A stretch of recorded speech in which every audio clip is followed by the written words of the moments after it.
All right.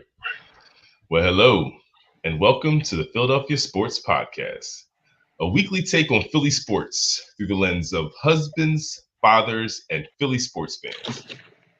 And before we start tonight's episode, I want to ask that you please make sure you hit the subscribe button and the notification button. Subscription button keeps you connected to our community, and the notification button will notify you anytime one of our episodes are airing because we would love to have you join us. And we're going to be dropping the link below in the chat so you can join us live. All we ask is that you cam up. Before we start tonight's episode, I want to ask that you please, I'm sorry. Now, if you enjoyed the episode while you're watching, please hit the like button and help us conquer good old algorithm. So Malik, as I drop the link in for our folks here tuning in, how are we doing, man? I'm hungry, man. I'm hungry. Like, I know that the parenting game don't stop, but yo, like, when are we supposed to eat? It's 9:30 my time, man. I'm just getting to dinner at this point. My kids are all snugged up in their beds, comfortable. Meanwhile, I'm up here trying to make sure I got lettuce in my teeth while I'm talking to you. I'm good. How are you? Hey, I have no complaints. You know what? I celebrated a birthday this week. So Yes, you did. Another turn around the sun. So I am grateful just for the experience of waking up, the realization that the Lord has been with me and keeps me, and I get to keep on making magic happen. You know what I mean? Like that's the gift of the present, is the reality that you know that day you have a chance to write your story. Amen. And whatever you put in is what you get out. And here's the cool thing: there's going to be things that happen that you don't anticipate. That's what makes it fun, Mm-hmm. But I'm really sort of changing my mindset to help manage quote unquote disappointment, because even that is it's just a thought, So what if I just consider it a little bit differently? And I think I'm looking forward to this season, this iteration, this form of myself at 44. There you go. Being in physical shape, I think, is something that has been important to me, and I'm recommitted myself to early morning workouts, and I feel better. I feel good. I feel right, and that's the part that I think is really fascinating, is the idea that there is a version of yourself that you feel fits you most, and when you get close to it, like it's like all these bells and things start going off and alarms and resonating, and you realize, like, okay, this is true center or true north Right. or whatever, like this is I know I'm moving in the right direction, my activity, my productivity, etc. And so, yeah, realizing how much control we actually do have over that. Mm-hmm. So it's It's pretty amazing to think that sometimes that if I told you the end of the story or the end of the next chapter hmm, to attain a higher level of happiness, contentment, or whatever it is, you need to do these steps, and you will be elevated sense of self, as opposed to just existing and kind of hoping to get there. You were taking deliberate steps, man. I think that's cool. I think that's commendable. yeah, appreciate it. And you know what? And that's the fun part about it, is that every day I have to remind myself this is what I'm doing, Yeah. and that way I get up in the morning and I don't hit snooze anymore. It's like I start visualizing myself in the pool, so it's like I don't get that feeling of, all right, I'm just gonna skip today. No, I visualize myself swimming. So it's like, right, I gotta get up because that's what I'm about to do. And so it's like my body starts just following suit. So it's again, and here's the fun part about this whole experience for me, is that because I'm waking up so early, I'm actually able to get work done before the house wakes up as well, because I even get back from the gym before everyone stirs. So before, like, I'm leaving the house, I almost feel like I got my morning's work done You're as well already as at getting lunch. work done. It's like I'm you know what I mean? I feel like I'm ahead of the curve, and I'm physically feeling like ready to go, so it's pretty cool, man. Well, listen, then we should probably get this show rolling because I know that you're going to get up real early, and I don't want to keep you up, and I don't want to be a distraction from what your Hey, plans are. So let's get into I it. I appreciate it, my friend, because don't we ever. And let's start with what we think truly occurred, right? The Eagles were victorious over the Cleveland Browns, 20-16. So it's a win, right? Like the Eagles did win. And the only reason I asked the question, I mean, we're going to touch on one of the components of the victory later in terms of the coach's interaction with the fans, because if I was watching the game on mute and I didn't have the opportunity to see the score, I would have assumed that they did not win the game based off of that. The other thing that I think is just indicative of what this team is Malik. We talk about it week after week. No identity. First play of the game was a run for 5 yards. The next two plays were sideline go routes. One side AJ Brown, the other side DeVonta Smith, 3 and out. And I'm thinking to myself, why is that our offense again? Why is the second play a go ball when we just gained 5 yards on the first play of the game on the ground? And when we've talked about how the money is doled out to the players, I hear Jason Kelce recently talk about how the two teams that are making way in the NFL, Detroit and Baltimore, are the two teams that are not doing what the NFL really is trying to push for. They're not throwing the ball all over the place to win games.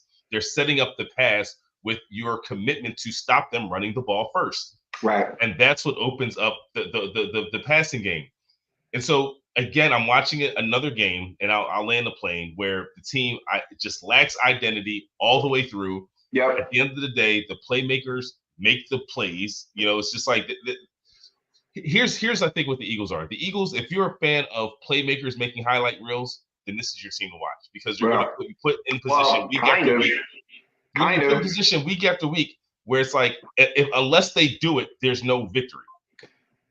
So it's like the offense is designed to make it reliant on these guys making spectacular plays, as opposed to they're better anyway, so to scheme them to have the advantage.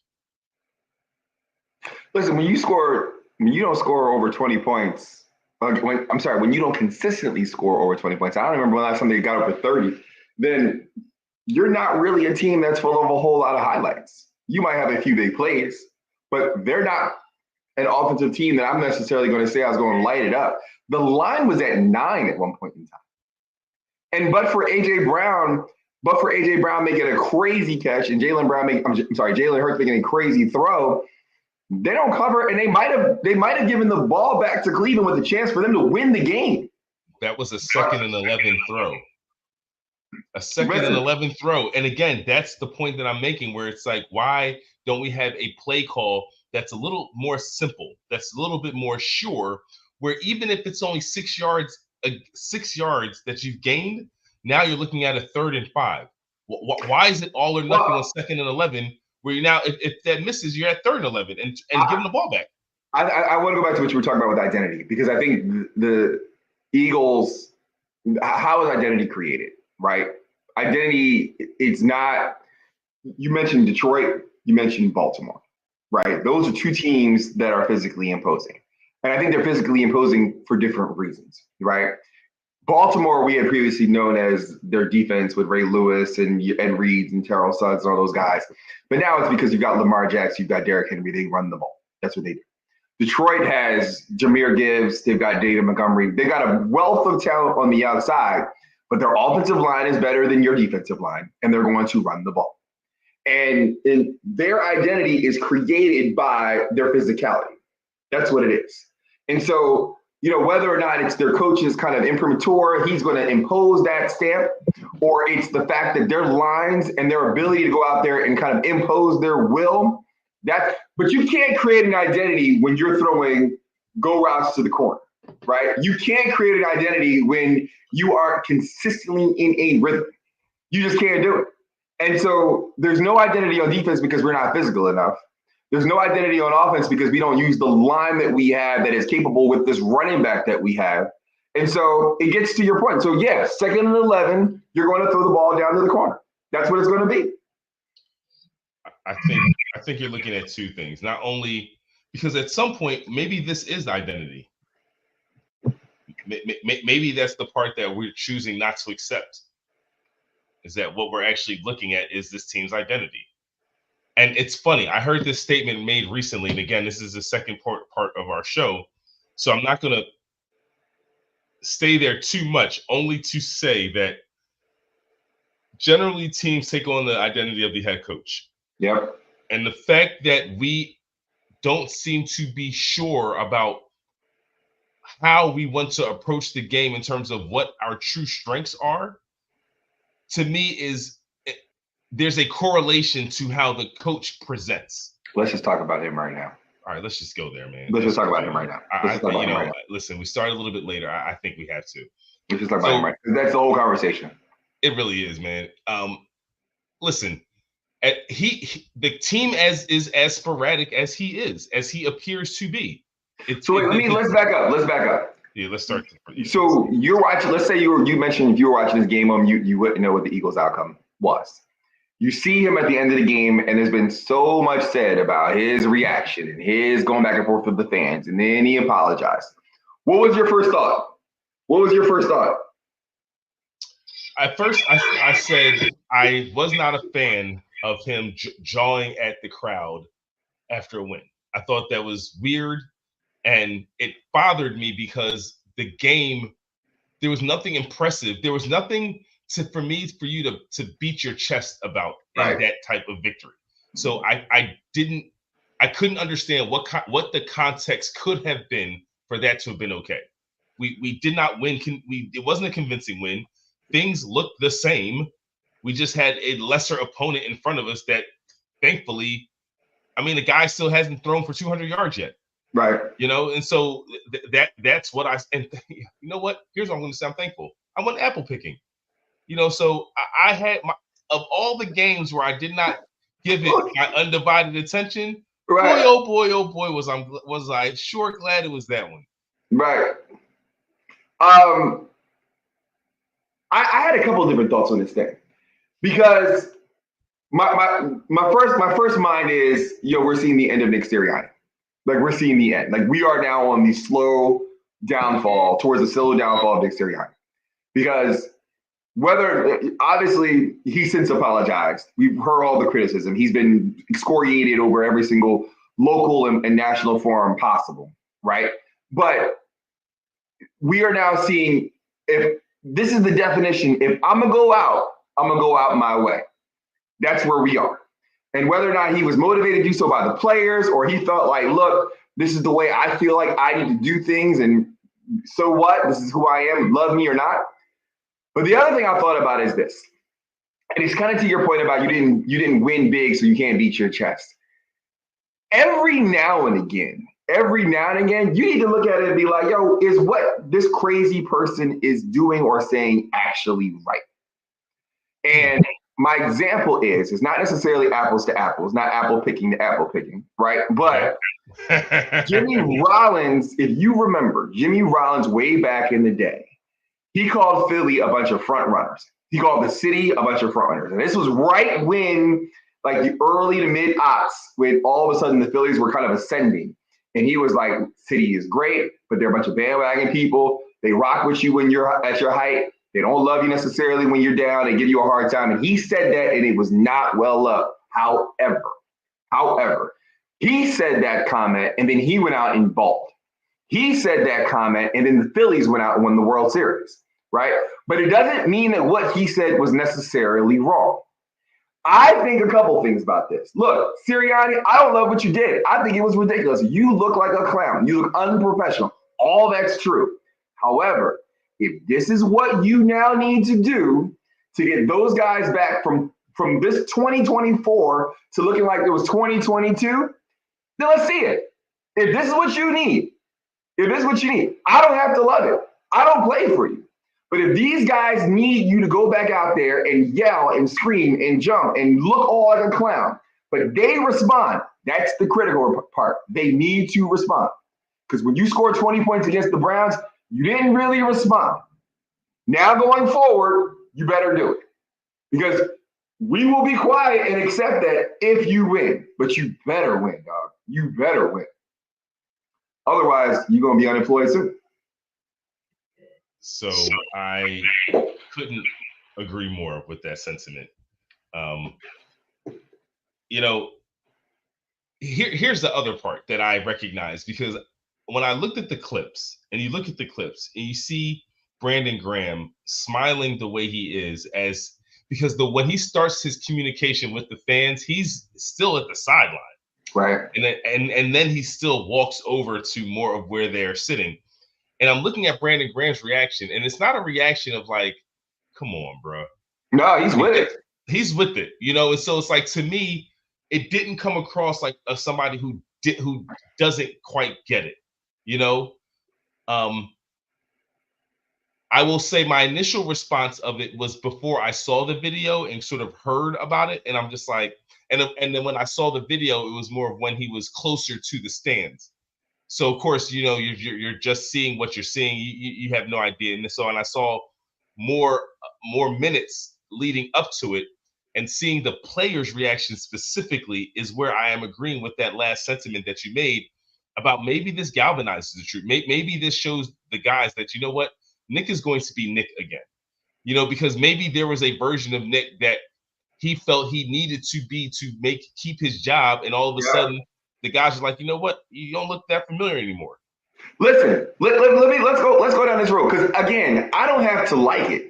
I don't have to even love the way he represents the city. I don't necessarily agree with you need to be back and forth yelling at the fans. I get all of that, because honestly, for everything that we've ever heard, that you start talking to the fans, you're going to be sitting with the fans at some point in time. That's usually the sentiment that exists. However, we know that he's limited in terms of offensive play calling. Like, he might interject here and there, right? He's limited with the defense. He might interject here and there. And then when it doesn't work, he'll tell us when it doesn't work, right? He did that all week long.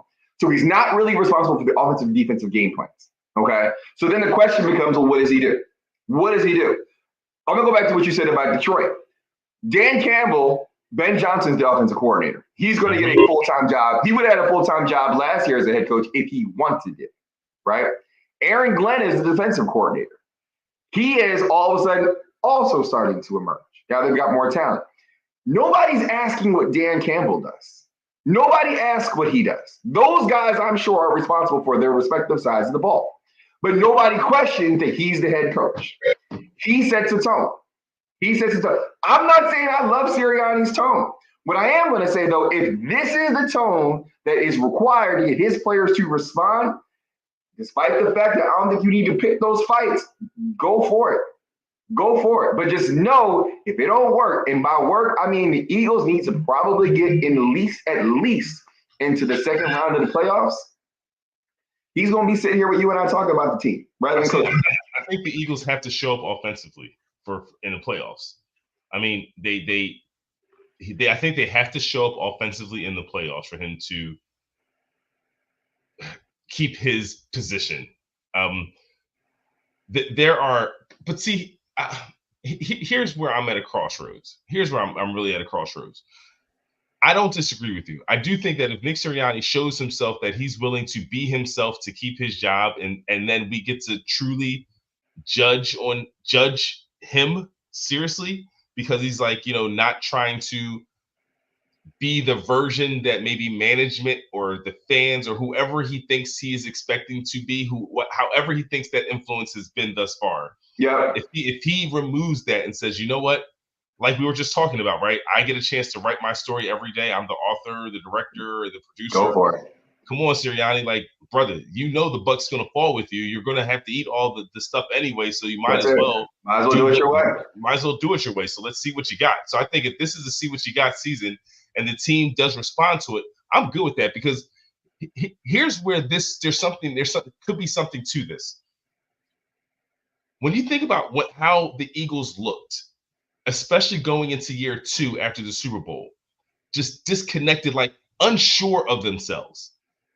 Even in wins, they seemed unsure of themselves. And I think it's because Nick Sirianni took on a bigger role after losing Steichen and the other guy. I can't think of his name, but losing his 2 coordinators and then hiring rookies, right? Mm-hmm. Rookie coordinators.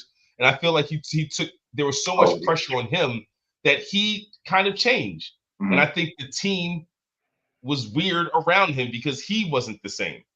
And so I think Jonathan Glennon. Yeah. So it's like, to me, I think that there is something to the idea that if maybe as bad as that win was, if there's something about that game where the guy starts seeing him again, then the team can be connected again. This team doesn't seem connected, and that's why I don't really have a lot of faith, because teams that seem to go far in football, there's like a real something about how they play. There's a connective tissue. One of the benefits of doing this on a Wednesday is that we get all of the hindsight of post game and all the comments that are made in the interviews and the writers and all the reporters who cover it.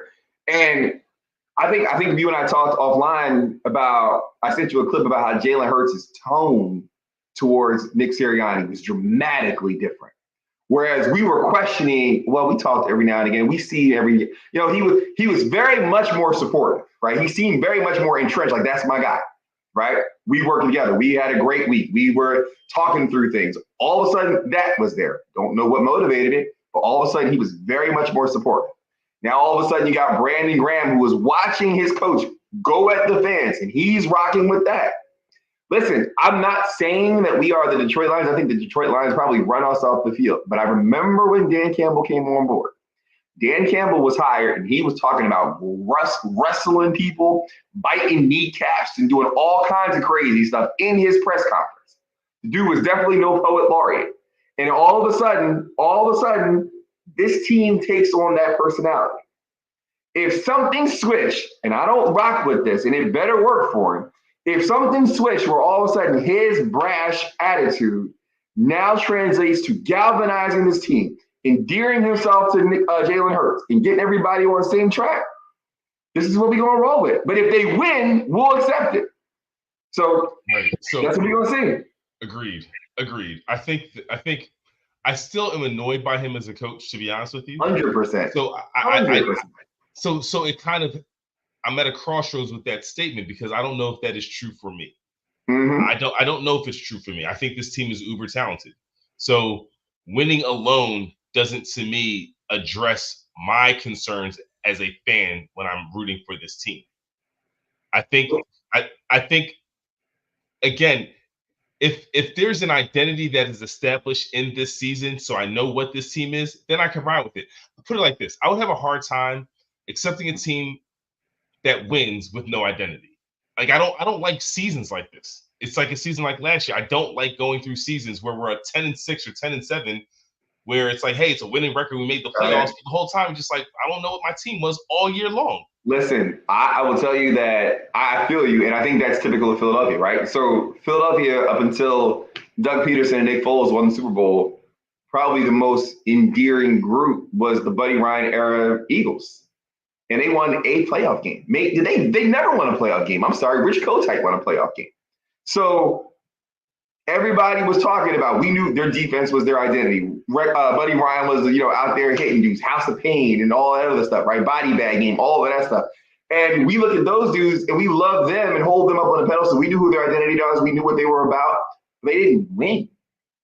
If I look at whoever's wearing this jersey, I'm going to be a fan a long time after they have come through here, after Sirianni has coached here, after Jalen Hurts has played here. I'm going to still be a fan. I just need, and I may not love every single dude, and I may not love what they represent, but I want the Eagles to be successful because they put on for the city. And so if they come out and they're brash, I'm going to still have Jalen Hurts as a role model for my kids. I'm going to still look at Brandon Graham, who's played more games as an Eagle than anybody else. Saquon Barkley's out there hurting people's feelings every time he gets ankles. Like, I'm not going to root for Darius Slay probably, but everybody else I'm going to roll with. I can deal with that. I mean, I love it, but I love the Eagles enough to look past that part of it. I guess the caveat for me is the idea that winning will be stopped in the play. Like, I don't see them being successful in the playoffs under that scenario. Right. Well, I don't see teams that lack identity make runs in the playoffs. Like, So look, I don't disagree with you. What we're chameleons? That's what is this is their identity now? Like, we're going to be arrogant. We're going to be brash. We're going to be in your face. But what do we do offensively? Listen, we're going to hit big plays. We're the only team that hasn't scored in the first quarter of 5 games. I feel like they said since 1939 or something. Something ridiculous, man. No, they were wearing leather helmets. You know, we couldn't even vote in 1939. You know what I'm saying? We can't even vote. It's not even just we. It was us. It was a whole bunch of folks. I think I was still 3/5 of a person in 1939. Like, I don't really know. Right. What part of the section you in right now? Right. Exactly. Got like 2 weeks. Right. Like 2 weeks before that, right? And come on, no, I don't know. But I look at this and I think this is pre World War II. This is pre a whole lot of stuff, right? So like I think we're gonna find out. I don't necessarily rock with it, but progress was made. Jalen Hurts didn't have a turnover. Small steps, but progress was made. Right. Listen, guys got back on the field, started to look like themselves a little bit. Now there were some injuries that concerned me, including Mailata.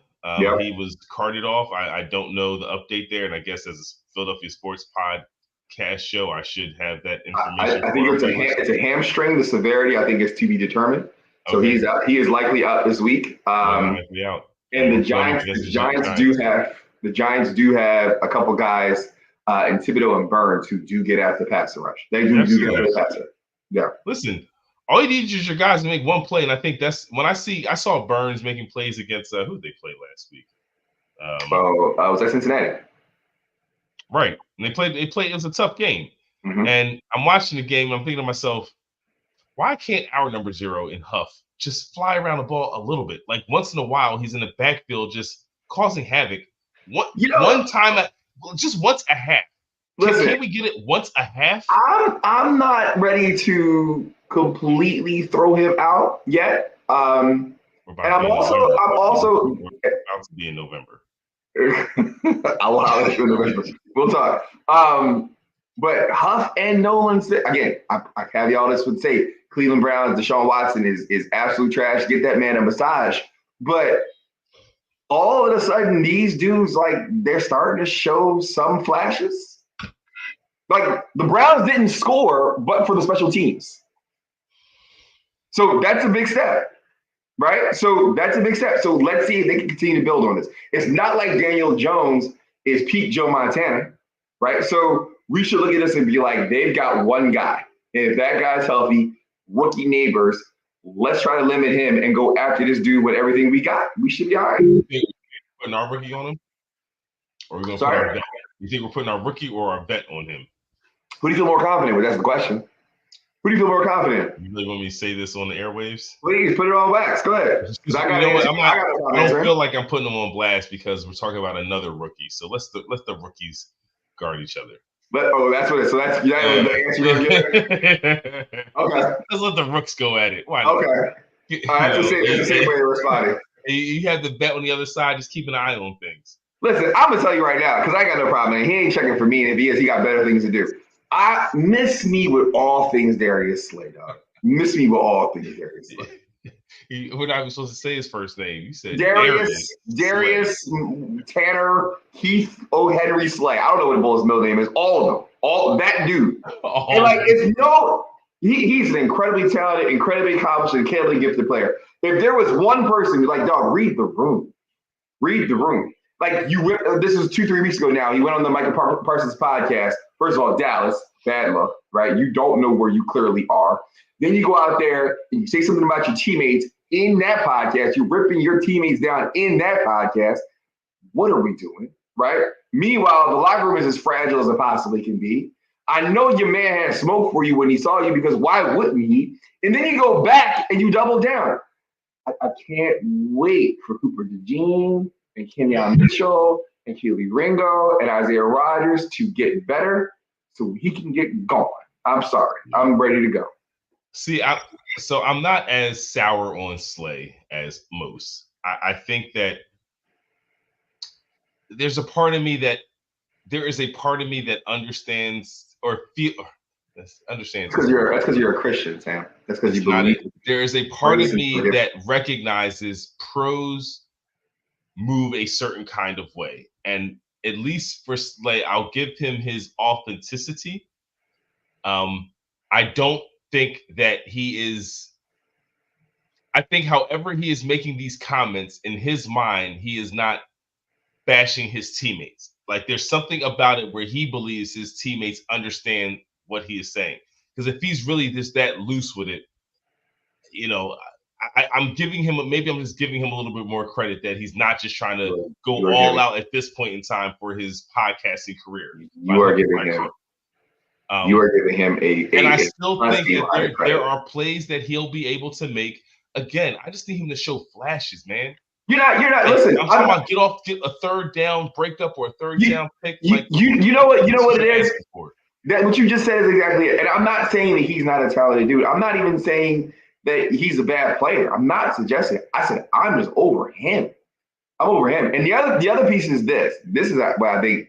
Like, Sam, you played ball, and I was an athlete in various ways. Played baseball, whatever it is. And I'm looking at it. I'm thinking to myself, like, you could probably go out right now and give a good 15-minute run right now, right? But I'm guessing there's some 20-year-old dudes at your church or in the neighborhood or whatever it is that you're like, hey, I ain't going to be up and down the court with those dudes for 45 minutes. Like, you just not going to do it. No shade at you, right? But you going to give them work for 15 minutes. That's what you got. Darius Slay is going out there and giving work for like 2-3 plays, 2 or 3 series. He's going to flash for 2 or 3 series. And in the next rest of that game, he is getting post corners, drags, digs, don't want to tackle, goes. All he's thinking about is, I hope you got that first quarter on tape, because the rest of it is going to be ugly, dog. He is getting ready to go into podcasting. That's what we see. He's getting ready to podcast. Kevin's doing this like he already knows where he's at. He knows where he's at. Stop. Let's keep it a buck. I know we're not even talking about this, but let's keep it a buck. He is in his mind. He's thinking like, you know what? I know I'm not the dude I was 2-3 years ago, and he's not. And that's no slight to him. And that's why I'm saying there's a part of me. Listen. Isn't what's his name? Bradshaw? Is it Bradbury? Isn't he still on the team? Yeah. Somewhere in the rock. Like does he dress? Dog, I don't know what he does, man. He gets serving food. I don't know. I don't know what he does. I know they tried to move him to safety, and I thought that's interesting. I don't remember being a tackler, but if that's what we're doing now with our safeties, we don't need to tackle, huh? Listen, you're a 10-year vet in the league, and on the last year of your contract, where you're either trying to extend your contract, you're like, it's time to move a new position. It's not ideal. It's not ideal. Like, I wouldn't buy real estate. I moved to the first base. Yeah, like, hey, listen, I know you spent the last 10 years, and this is a contract situation for you. You probably should move to punter. No, it's not a good look. It's not a good look. It's not a good look. It's not a good look. A lot of these, Sam, you gotta tell me a lot. Like, we know that, like, we're all both in our early mid-40s, whatever it is at this point in time. We know, like, you know what? I better stretch because, like, this could go. I can go out there and run 2 or 3 sprints, but once I get to like 4 or 5, it might get tight. That's where Darius is at. That's what he's doing. Like, like we all know the boys out here just worried about cashing checks. He's not. I'm not gonna put this on his name. You are too fair. You're not keeping it a buck. I am keeping it a buck. Listen, I think that Slay, I think he gets caught with his hand in the cookie jar way too often. So I do believe that there are some discipline issues that we are seeing. And it might be due to the fact where there's physical attrition, right? Like that's where you start to cheat a little bit, is when you are physically tired. I mean, that's how it goes. When your body's tired and your mind is tired, it does things that you're not supposed to do. So that could be the correlation. I think there's still value. I think you do have to just rotate in other DBs with him. Because think about it. If what you're saying is true, why can't we use him for the 15 minutes and not use him for the 45? Listen, I just absolutely said it. I think that he's going to be able to compete. He'll be able to compete in flashes. But I think the Eagles are going to be better when you are seeing less of him, right? So, for example, he's no longer a starter. Let's go to the Phillies for a second. He's no longer a starter. He's a platoon. He's a platoon guy. Yeah. I want maybe that should be how we move anyway. Just first of all, to me, who's really separated themselves, right? Like maybe we should be platooning all of this just to keep guys fresh, keep them at it, and keep them, involved in the game because the defense is going to be on the field for damn near 100 plays anyway because the offense doesn't move the ball for the first quarter. Let's just move down a level, right? We signed Devin White. Devin White is no longer with the Eagles anymore. Everybody was all excited about him as a possible, he might be in a contract situation. He's a former Pro Bowler, All-Pro, Super Bowl champion, all that other stuff, right? We're going to have him in the middle of our defense. He's going to be ready to go. Well, psych no. Fangio was like, Nakobe Dean's going to start. We're going to not even dress this dude. Jeremiah Trotter, who's a rookie, he might now be ahead of him. Clearly he was. So I think at some point in time, if you're not performing, let these young dogs eat. How do we know he's not performing? Who White? Yeah. Because he's cut. Right. Listen. All right. That is true. White is not performing because he's unemployed. Slay is underperforming because he is on podcasts. Bradbury got moved to safety. There's a lot of indicators here. What are we talking about? See, the thing with White that still has me scratching my head is that he doesn't know what happened, right? So I wish we could have seen him on the field, just so that we could have seen it with our own eyes to know that what you're saying, coaching staff, is true. And because to me, the investment's with the young guys.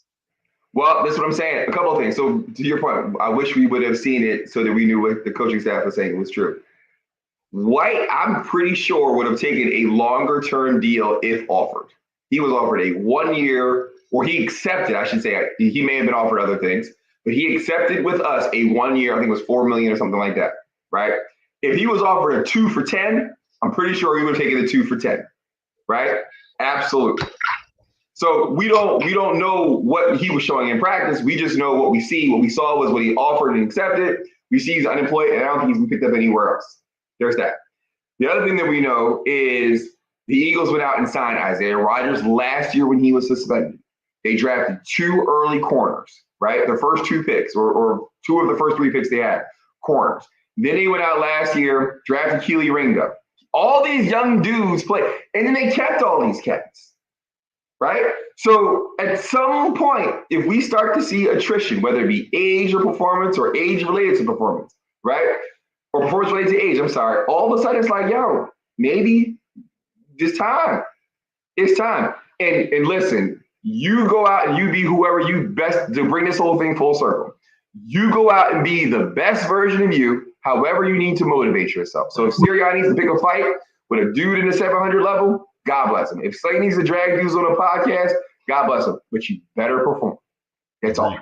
And here's the funniest part about that whole Sirianni thing, just to kind of put a bow on this, is that the alleged fan, came out with a Reddit statement, a Reddit post saying like, hey, it was all good. It wasn't anything negative. It was fun banter. Kind of just like saying he didn't need to apologize for anything. And he understood exactly the context of the jarring that was going back and forth. And again, then he watched the players again. And it's like, maybe Sirianni does in fact get it. Maybe he does in fact get the city. And this wasn't a miss on the coach. Maybe this is a scenario where the coach, even in the moment, even in a victory that seems small for us, was much larger for him because he gets the chance to be himself again. Be yourself.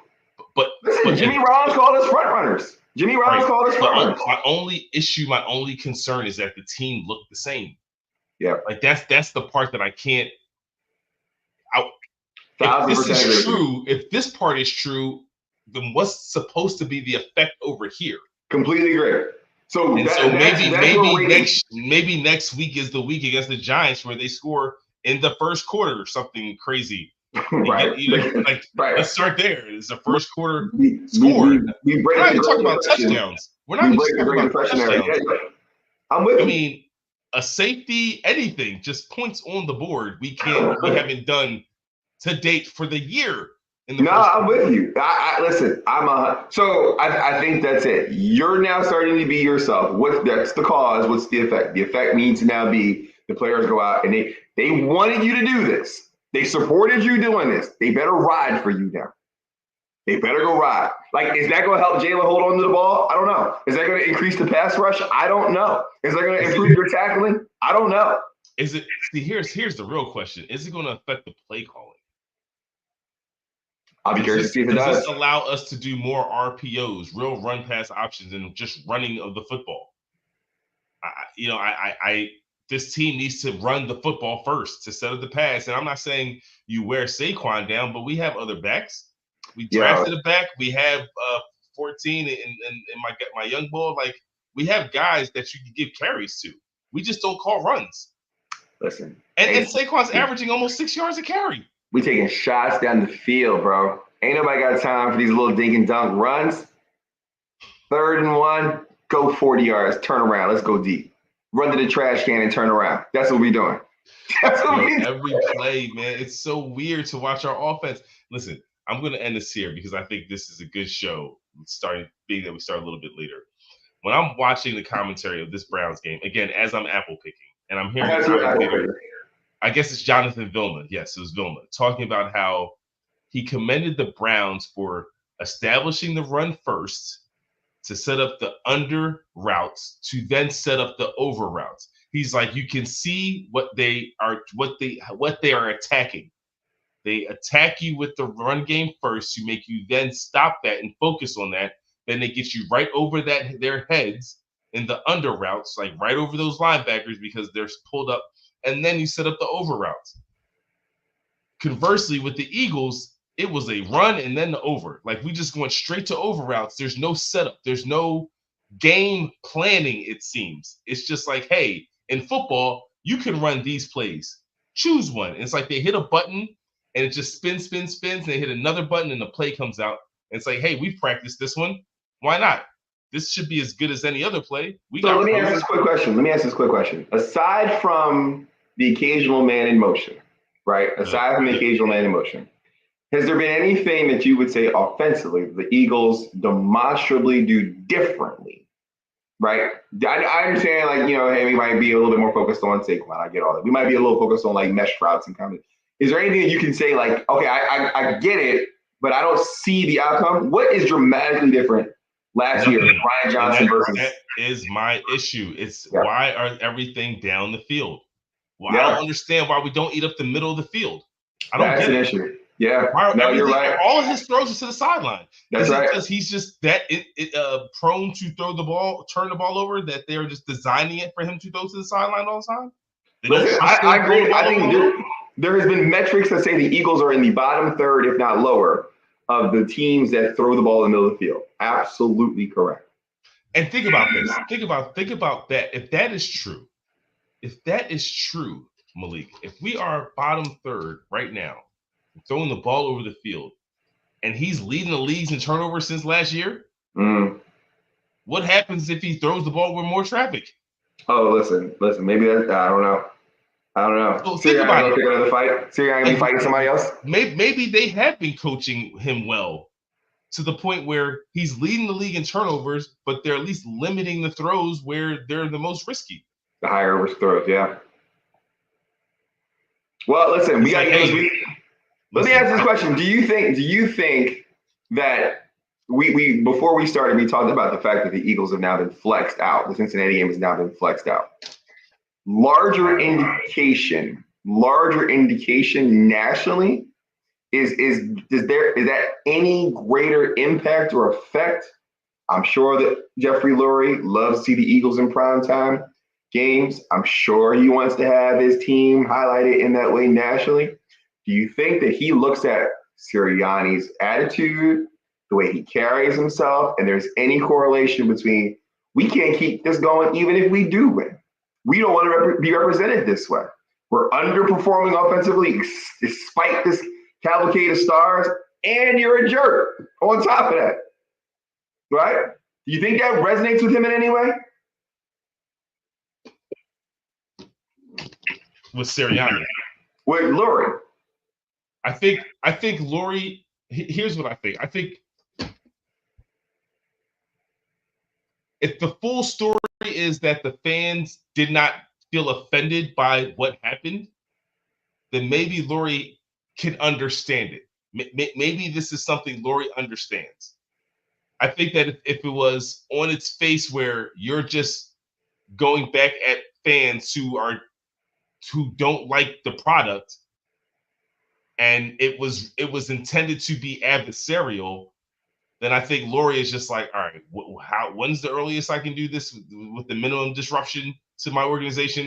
Because I don't want to be one of those owners either now. It's like I already let him fire 2 OCs or 2 coordinators mid-year, which was unprecedented. Like I don't want to be now tagged as that owner who's just like off with your head, But at the same time, if this guy doesn't get it, I'm not going to continue this nonsense. So I'm with you where I think even, Mr. Lurie is looking at it saying, I'm going to see what is really good here. Yeah. Like I'm not quite sure, but I tell you this much, he'll be able to tell soon enough. Like that's the beautiful part about sports. We'll be able to know soon enough if things are corrected or they're not. I gotta tell you, same old blunders. Hey, we didn't see any weird 4th down plays when it was time for points. We took points. So it's like you saw already that there were some changes. There were some changes. Yeah. So maybe that's what I would point to. The fact that we didn't have 5 4th down conversion attempts. We took the points and there were no turnovers. So, but we'll see. I think long term, I think his leash is short. Yeah. I think mandate for success is higher than where it was. So I think they have to, at minimum, win. They're not even in the playoffs right now, right? So they need to first obviously get into the playoffs, and they need to win at least 1 game. And it needs to be convincing. That's it. So I don't know. I'm not sure if they're good. I'm not sure if what we're going to see this Sunday. But if the time for you to respond is now. The time for you to respond is now. It's the players. It's not just the coach. It's game time, man. And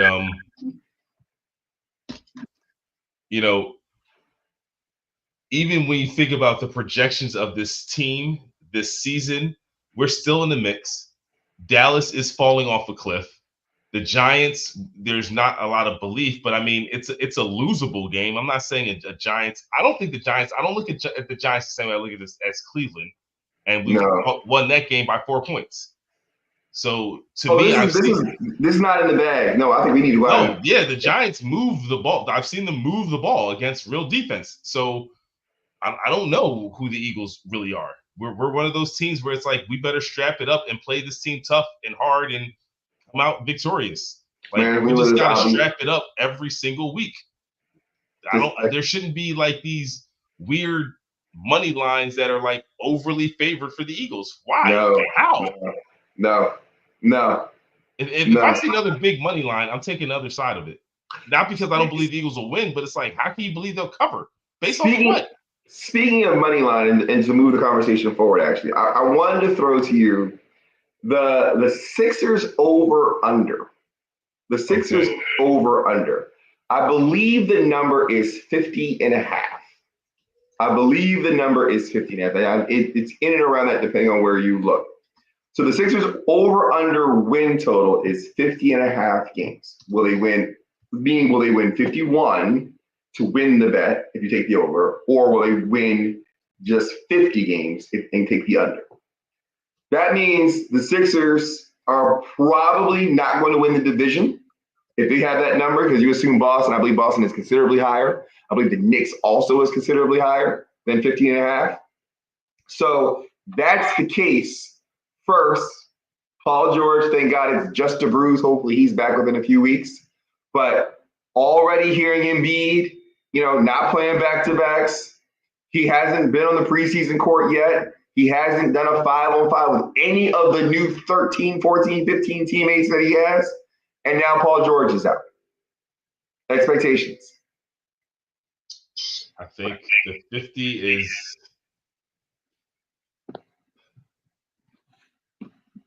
I think we can win 50 games. So that means we lose 32. So it's 51, so it's 31 games we win or lose if they go the over. Yes. So if we go 51 and 31, do I think we can go 51 and 31? The short answer is yes. I think this team is going to play spirited basketball, especially when the guys aren't available. When Embiid's not available, I think Andre Drummond is going to wants to show improve of the type of caliber of center that he still is in this league. I think that was part of the selling point to get him here. Is Joel saying, look, man, I can't do as much. Like, you're not just going to be my backup. You're going to be playing a lot of games. You're going to play. You're going to play a lot of games, and I'm trying to lessen my minutes so that I'm ready to go in the playoffs. We can do this together. So I think Andre Drummond is going to be a formidable piece on the floor when Joel's absence. And I think you got a lot of hungry wings that are going to look for an opportunity if Paul George is missing time. I think that this team is going to win because of effort and energy. I just think that there's a juice about this group of guys who are trying to prove themselves. Like what we were just talking about with the Eagles, seemingly, I think you have it in spades with this team. And they're under contract. And I just think that they believe that, listen, we want to show the world who we really are, especially knowing that our guys aren't going to be able to go every night. I think the most important of the guys, I think the most important guy is Maxey. I know Embiid might be the most talented player. He might be the most accomplished player, MVP, Olympic gold medalist, all that stuff. But I think there is a step. I think it's no small detail to me that there's no Ben Simmons for the first time in Maxey's career. There's no drama around Ben Simmons. There's no drama around James Harden. There's no, you're coming off the bench and we got to figure out your role. There's none of that. This is the quietest, despite all of the changes. And, the Sixers gave him that whole memorial museum thing going on in their arena, whatever it is. And they honored him with the contract. This is the first time in which he is in his young career is actually coming into a space where he's got stability. And he kind of knows for sure that he's the person. And in order for the Sixers to really, I think, get to the level that I think we hope that they get to, is he's got to be Batman and B's got to be Robin, capable of being Batman on certain nights. Not that he isn't capable, not that he isn't the best player. I'm not suggesting he's not the best player, right? But I think they can hit that number if Maxey is going to be the A and Embiid is the A minus, the B plus. I think that Embiid is looking for an opportunity to take a step back. I think he called him the franchise early on in his career for a reason. I think he's the perfect player for Embiid to want to defer to because he sees the work that he's putting in time and time again. He's seeing how his leaps and bounds each year in terms of his progression. I watched some of the highlights of the preseason game tonight. He's playing at one of those paces of one of those elite guys. The game was just very slow for him. He's not sped up. He knows exactly what he can do to you and how he can make the defense rotate, collapse, and where he's going to go with the ball ultimately. This is just preseason alone, and he's just playing with other guys. He's playing with others. And this alone, to me, suggests that, okay, he's one of those guys now. Now, granted, when we play some of the real teams that are built, that have had continuity, we're going to struggle with it, right? Because, like you said last week, we had 3 guys under contract going into the remake of this team. We're going against Boston that have been there for years. We're going against New York that, they're hitting. They've been against since college. So since college, you know what I'm saying? So it's like you have teams that listen, Cleveland, Orlando, like you have groups of young nucleuses that have been growing together. The Sixers, this is a free agent team that came together in this offseason, and so we're going to take some lumps this year. There's no doubt about it. Hopefully it prepares us for the playoffs, because I know we're quote unquote all in for a championship. When you have a whole team assembled in the first year for it to get it done, that's tough. That's interesting if it happens, but you would hope that there's real continuity that you see by the end of the season that could catapult you into a nice playoff run. I think in order for them to have that continuity you're talking about, Maxey has got to take another step, and there's no reason to think that he can't. Yeah, I think his ability. I think, to your point, there's no doubt in my mind, Maxey knows he has to do that as well. I think it's with his passing. I think it's he can score, and I have another good friend of mine who I was talking to. We were debating about how how Maxey scores, right? Is he all breaks, no gas, or all gas, no breaks, right? Is he just trying to get to the paint, or is he shooting a step back three? And there's that mid space that he can operate. I would tell you that that's kind of Embiid's world, but the way that he takes that next step is his ability to distribute and kind of be the connector for guys who aren't as adept at getting the shot off the dribble. Like Caleb Martin's a shooter, but he's not a shooter off the dribble. He's not going to be a guy that's going to beat his man to the basket. Eric Gordon that day is probably past. He can finish. He's a heavier dude. He's a well-built guy, but he's not going to necessarily beat you and finish in the lane the way that he could when he was younger. So a lot of this is going to rely on his ability to slash and kick. Even the guys on the back, even the guys on the back end, Kyle Lowry, Reggie Jackson. Like Reggie Jackson might be a bucket, but Kyle Lowry's not going to beat anybody for pace. He's going to rely on dribble creation. So Maxey's step is going to be essential to create the continuity that we're talking about, because they're going to help guys find their roles faster. If he can keep them in their character, he will help the team, right? And all of a sudden he becomes more dangerous. Right. Like it's amazing. It's amazing. Not that he's the same kind of player. It's amazing how, like Jokic, for example, we want him to score. We don't want him to pass and distribute. It's amazing how teams play the three-time MVP to score, because once he starts kicking into Aaron Gordon, Jamal Murray, and Michael Porter, all of a sudden the entire team gets lifted. Maxey has, I think, that role available to him this year, where connect and elevate all those other dudes. And I still want to see Joel taking that stride too. Joel, I think so too. He can't be when the ball comes to me, I'm just a bucket. No, you need to keep seeing the game, sir. I need to see his I'm telling you, last year before he got injured, he was averaging almost 7 assists a game. Like he was on a tear last year, and this was after following up the MVP season. Like what he was doing, he was playing on a whole nother level. Sam, I know we didn't talk about this on camera, but I am so ready to see. Embiid is there's no question about his talent. He's one of the most talented big men that I have ever seen with my own two eyes, right? With my two eyes, live. However, when I look at the NBA, right now, he's just a Hall of Very Good. Like he's a Hall of Famer. There's no question. But there's been moments where playoffs, most notably, right? Big games where he's just been the Hall of Very Good, right? And he'll make the Hall of Fame because of that. He is a Hall of Famer. Please don't think about what I'm saying. Don't misquote what I'm saying. But like he has the ability to do more. Yeah. And we just haven't seen it. He hasn't seen him. I hear you. I feel like when it comes to the playoffs, there's always something. At some point, the guy develops as they develop. And all I'm saying is that if we talk about Maxey's game improving, Joel's game has improved and grown as well.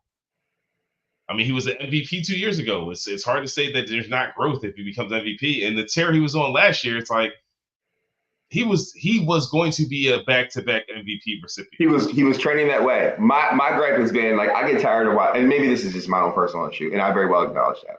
I get tired of watching him in the Olympics, and he's trying to foul beat. I get tired of him being an absolute ball stopper in certain spots. Yeah, that's just a me thing. Yeah, that's just a me thing because he gets like it's a you thing in the sense that foul baiting is something that is permissible in the NBA.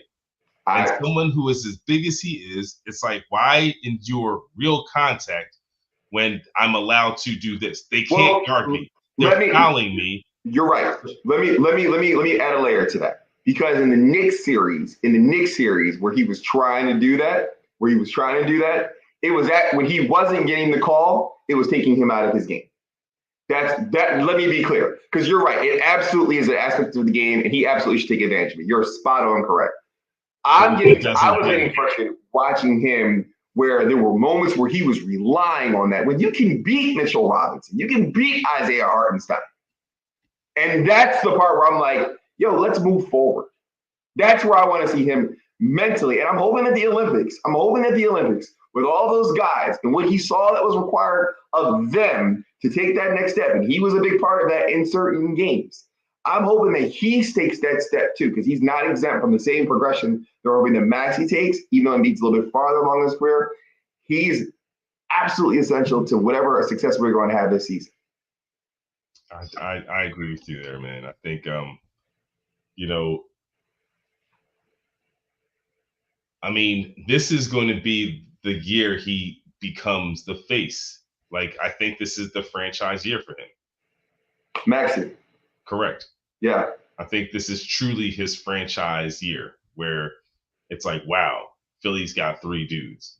He's like been the young bull that they're like, trying to give him credit for. And even in that, win against the Knicks, where it's like coming out party, this is the year when it's just like he's stamped because he's going to be playing with dudes. And that's why it's not going to be hard to tell because he's playing with other dudes. And you realize like, oh, he is one of them. Yeah. Like he moves differently on the court. Yeah. Yeah. No, I agree. He's got that ability. He absolutely has that ability. Well, look, I'm excited to see it. We're closing in on 1 hour, and like you said, we're gonna keep it right, keep this stick to the script, as they used to say. Always a pleasure, man. Listen, so your predictions on Sunday's game against the New York Giant football team. Oh, I'm sorry, your New York Football Giants. New York Football Giants. Yeah, I cannot imagine a world where Saquon doesn't score 2 touchdowns. Because we didn't even talk about that. Is this in New York? Where's the game? Where is this game being played at? I should know this. Sunday. Let's see. We got the schedule right now. Eagles are at New York. At New York. Doesn't matter. I think Saquon goes for 1,700 yards. No.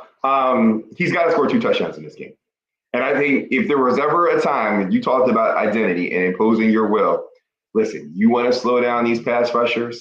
Have Saquon go for 25 carries. Him, Gainwell, and Shipley. Shipley in the screen game.